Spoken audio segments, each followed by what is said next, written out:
Welcome back, ladies and gentlemen. Today we are going to be reviewing Stranger Things, the Pollywag. This is the 11th episode. Just want to say I apologize for not uploading yesterday like I've typically been doing every other day with these. As of late, I just got busy with a few other things that I have in my life, so I do apologize. But we'll get right on into this one. This is an episode where it kind of took a slight step back for me in the sense of it's just a little slower paced. I like the upbeat pace that they typically have within these episodes, and for me, this one was a little bit slower.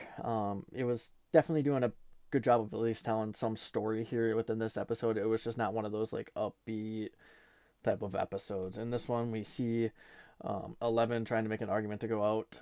And well, she wants to see Mike, and she can't. So at some point, she does eventually just leave the house, which is against the rules that Hopper lays out for them. And she just kind of wanders around the town. She makes her way over to the school. I'm going to skip forward just a little bit here as I'm talking about this, and she does see Mike talking to Max in the gym.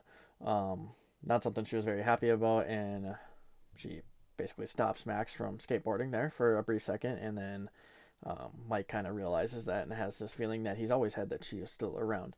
And then she disappears and goes back to Hop's house. Hop ended up getting a call at one point to about some Russian kid wandering around when he was with Owens because the pumpkin fields, as he brings to Owens' attention, are rotting and something does not seem right, and he wants Owens to take samples.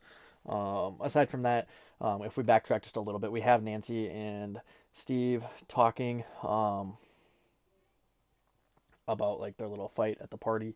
Um, this is, I guess, their breakup in a sense. They never officially cut it off from what it seems like within the show, but they are done from this point on. We see Jonathan, in the future taking this relationship over. But um, the one other thing that really pops out, and this is probably the highlight of this whole episode, is the Pollywog that Dustin has found that Will actually threw up within that first episode at the end there. Dustin ends up finding what he calls the Pollywog Dart, or D'Artagnan, which is great because it's kind of fun having those nicknames. Little does he know it's a Demodog, who you know, creature we find later on within this series. It's a Demodog where it grows from this little state into, a dog into the Demogorgon. So it's just the first stage there of basically a Demogorgon becoming full circle. To end this episode on out is probably the best scene is when the Mind Flayer is taking over Will's body. This sets up the rest of the fun season here. This is one of my favorite seasons personally. Um, and it hits pretty good. But that's all I got for you guys here today. I appreciate you for stopping on by as always, and we'll see you guys in the next one.